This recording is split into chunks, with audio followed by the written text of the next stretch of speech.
자, 오늘 한국은행에서 전격적으로 금리를 인하한 그런 내용이 보도가 됐죠. 뭐 동결이 될 거라는 것이 뭐 지배적이었는데, 금리가 전격적으로 인하가 됐습니다. 자, 이에 따른 향후 증시 전망, 그리고 대책은 무엇인지에 대해서 오늘 살펴보도록 하겠는데요. 이 증시와 이 금리는 상당히 밀접한 그런 관계가 있습니다. 뭐 금리라는 것은 이제 뭐 증권 시장뿐만 아니라 우리 전체 경제에 미치는 영향이 상당히 크기 때문에 인상을 하건 인하를 하건 또 동결을 하건 간에 상당히 신중한 결정을 내려야 하는데요. 자, 오늘 전격적으로 인하를 했습니다. 왜 인하를 했는지 그 내용에 대해서, 그리고 또 앞으로 금리 인하가 증권 시장에 미치는 영향이라든지, 그리고 이에 따른 어떤 대책, 그리고 수혜주는 또 어떤 종목이 있을지, 이런 전반적인 그런 상황에 대해서 알아보도록 하겠습니다. 오늘 방송 중요하니까요. 끝까지 잘 경청해 주시기 바라겠고요. 좋아요, 구독하기는 당연히 필수입니다. 많이들 눌러주시고, 자, 그럼 바로 금리 인하, 이 내용에 대해서 한번 살펴보도록 하겠습니다. 자, 이렇게 이제 뉴스가 나왔어요. 기준금리를 0.25% 전격 인하를 했다. 자, 그러면서 이제 성장률 전망도 하향 조정한 그런 내용이 있습니다. 자, 오늘 이렇게 보도가 되고 있는데, 자, 어떤 내용인지 한번 볼까요? 자, 이 뉴스 내용을 한번 보게 되면은, 이주열 그 총재가 그 기준금리를 1.75%에서 0.25%포인트 낮춘 그런 결정을 내렸다고 합니다. 이렇게 동결이 될 거라는 그런 그 시장 참여자들의 어떤 의견이 지배적이었는데요. 인하를 했다라는 거는 상당히 좀 시장에서 좀 충격적으로 받아들일 수밖에 없는 그런 상황인 것 같습니다. 아무튼 금리가 뭐 앞으로 이제 그 인하가 될 거라는 예상은 뭐 저도 뭐 물론 그렇게 예상은 했어요. 왜냐면은 너무나 경기가 요즘 좋지가 않습니다. 근데 경기가 좋지 않다고 해서 이 금리를 뭐 갑작스럽게 내린다거나 갑작스럽게 올린다거나 이렇게 변동을 시키는 것이 시장에 아주 큰 충격을 가할 수 있기 때문에 신중해야 되거든요. 근데 미국에서 아직 금리를 인하 조치를 하지 않았는데도 불구하고 우리나라에서 벌써 이렇게 금리를 인하시켰다는 것은 뭔가 좀 글쎄요, 뭔가 좀 급한 그런 어떤 그 마음이 좀 있지 않았나 이런 좀 생각이 좀 들어서 좀 한편으로 좀 우려스러운 그 생각도 좀 들기도 합니다.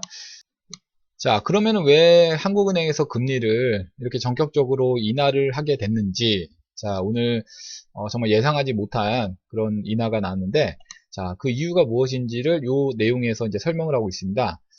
한국은행이 그 올해 성장률이 2.5% 전망을 했었는데, 이제 대폭적으로 하향 조정될 가능성이 크다라는 것이에요.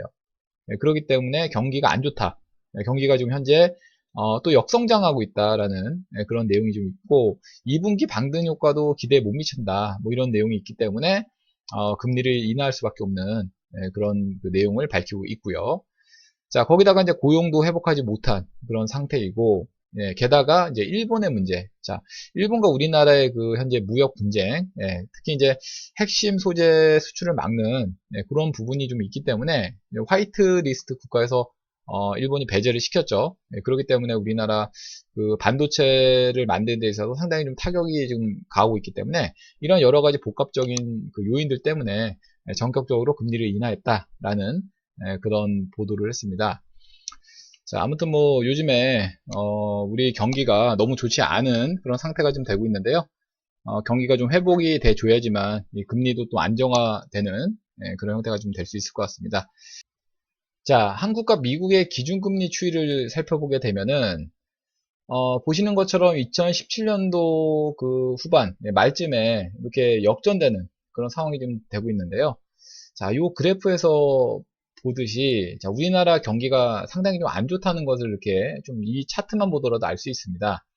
미국은 계속적으로 경기가 좋아지고 있고 좀 경기가 살아나고 있고 하면서 기준금리를 계속 올렸죠. 2015년도 이후부터 계속적으로 꾸준히 기준금리를 올리고 있고 최근에는 이제 기준금리를 이제 인하할 방침이다. 이제 경기가 너무 이제 좋아졌기 때문에 그 경기를 좀 완화시키려는 그런 완화 정책을 좀 쓰고 있는 반면에 우리나라 시장은 경기가 이렇게 금리를 이렇게 낮췄음에도 불구하고 경기가 회복되지 못했습니다.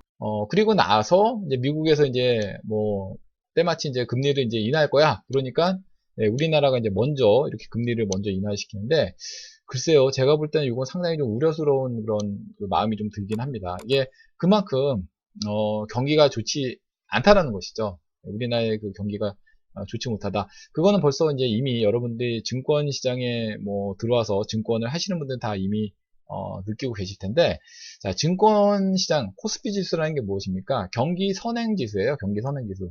네, 경기의 경기가 좋다 안 좋다를 미리 가늠할 수 있는 그런 지표라는 것입니다. 그러니까 그걸 미리 알 수 있는 경기 선행 지표인데, 여러분들 뭐 매매해 보시면 아시겠지만 요즘 어때요? 상당히 증권 시장이 좋지 않죠. 그만큼 우리나라 시장이 어떻다? 우리나라 경제가 좋지 않은 방향으로 좀 가고 있다라는 것을 잘 알 수 있는 그런 지표라는 것입니다. 자, 금리 인하에 대한 그런 내용을 제가 이렇게 표로 정리를 해 보았는데요.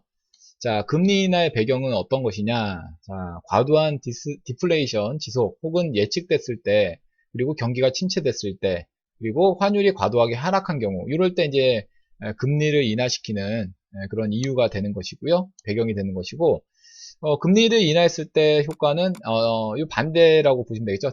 디플레이션의 억제, 예, 그리고 경기가 활성화되고 예, 환율을 안정시킬 수 있는 그런 부분이 된다. 자, 그럼 이렇게 금리 인하하면 이렇게 좋은 거 아닙니까? 이렇게 질문하실 수 있는데 그에 따른 문제점이 이렇게 또 됩니다. 금리를 인하를 하게 되면 이제 대출이 또 가계 대출이 증가가 되죠. 원래 이제 금리를 인하해서 어떤 그 기업이라든지 어떤 경기를 좀 살릴 수 있는 그런 부분에 좀 쓰였으면 좋겠는데 금리가 낮으니까 뭐 금리 대출을 받아서 부동산도 사고 또 이제 빚을 얻어서 이제 경제가 어렵다 보니까 그걸로 빚 대출을 받아가지고 뭐 이제 뭐 식생활을 해결한다든지 이런 쪽으로 이제 진행이 될 수 있는 것이죠. 그렇다 보니까 그렇게 되면 이제 또 대출이 또 증가하는데 이게 좋은 방향으로 올바른 방향으로 이게 금리가 낮춰져서 활용하면 좋은데 그렇지 않은 방향으로 갔을 때 가계부채가 더 심화되고 경기는 더 뭐 좋아지는 것도 별로 없고 효과는 별로 거두지도 못하고 하는 그런 악순환이 되풀이 될 수 있기 때문에 그래서 아까도 제가 말씀드렸지만 이 금리의 방향을 결정하는 데 있어서 정말 신중한 결정이 필요하다는 것입니다. 그리고 이제 요 금리가 이렇게 그 가계 낮아지게 되면 여기 내용은 제가 써 놓질 않았는데 이게 물가가 또 상승을 하게 되죠. 아무래도 시중에 돈이 많이 풀리게 되니까. 그래서 이러한 그 문제점도 있을 것이고요. 그리고 이제 환율이 상승하는 그런 그 내용이 될 수 있기 때문에 원화 가치가 좀 하락하기 때문에 환율이 상승할 수밖에 없겠죠. 그렇게 되면 또 이게 환율 안정이라고 했습니다만 하락을 맞는 이제 그 상승이 나올 수 있는 거거든요. 그래서 외환이 유출되는 결국 외국인 자금이 외부로 빠져나갈 수 있는 그런 내용이 되기 때문에 상당히 좀 문제점들도 이렇게 있다라는 거 여러분들이 좀 인식을 하셔야 될 것 같습니다. 그래도 이제 뭐 어쩔 수 없이 지금 최근에 경기가 너무 좋지 않다 보니까 금리를 인하할 수밖에 없는 그런 상황인 것 같습니다.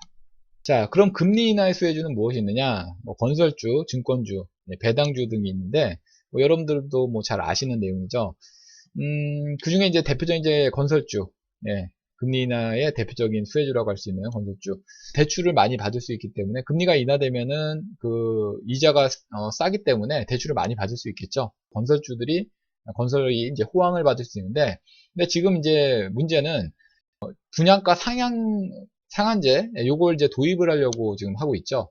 예, 그래서 이제 요게 금리 인하 효과를 뭐 거둘 수 있을지는 약간은 좀 미지수다라고 볼 수 있어요. 이번에는 약간은 좀 예전과는 좀 틀린 그런 부분이 있습니다. 자, 그리고 이제 증권주들, 예, 증권주들도 역시 이제 시중에 돈이 많이 풀리게 되니까 이제 아무래도 이제 증권을 이제 거래하려는 그런 수요가 많아질 수 있다는 것이죠. 금리가 싸니까 그 싼 금리로 대출을 받아서 증권에 투자하면 뭐 증권사의 이익이 좀 증가할 수 있는 그런 부분이기 때문에 증권주가 수혜를 받을 수 있겠고 또 배당주 같은 경우에는 이제 금리가 싸니까 은행에 넣는 것보다는 차라리 뭐 그 돈을 증권에 투자해서 배당을 받을 수 있는 그런 주식을 사게 되면은 배당 수익이 은행 이자보다 훨씬 더 높으니까 뭐 이런 부분 때문에 이런 업체들이 이런 업종들이 수혜를 받는 그런 대표적인 업종이라고 보여집니다.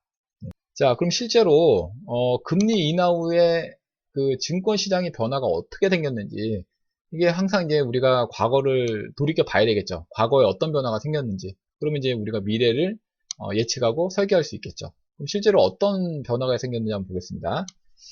금리 인하 후에 6개월간의 그 코스피 지수의 변화, 그리고 각 업종의 변화인데, 자, 보시는 것처럼 코스피 지수는 6개월 후 모두 상승했어요. 2008년도 10월달에 금리 인하하고 나서 6% 이상 상승했고, 2012년도에서도 9.3% 정도 상승한 그런 효과를 거뒀고요. 그리고 앞서 이제 말씀드린 증권주들 제가 괜찮다고 그랬는데, 증권주 역시도 이렇게 예, 뭐 코스피 상승률보다 더 높은 그런 상승률을 기록했고, 그리고 이제 전기전자 업종이 이렇게 상승률이 좀 높았습니다. 예, 보시는 것처럼 이제 13%, 2012년도에는 29%나 급등을 했고요. 뭐 비금속 광물이라든지 뭐 음식료 이렇게 상승했는데, 자, 이렇게 보시면은 대체적으로, 예, 그 기준 금리 인하 후에, 대체적으로 좀 상승했었던, 예, 코스피 시장도 그렇고 전반적으로 상승했었던, 그런 과거의 전례를 알 수 있습니다. 자, 오늘은 네, 이렇게 금리 인하에 대한, 금리 인하를 함으로써 얻어지는 효과라든지, 그리고 그 대책이라든지, 이런 전반적인 상황에 대해서 알아봤는데요. 다음 시간에 더 알찬 내용으로 강의 올리도록 하겠습니다. 구독하기와 좋아요 많이 눌러주시면 감사하겠습니다.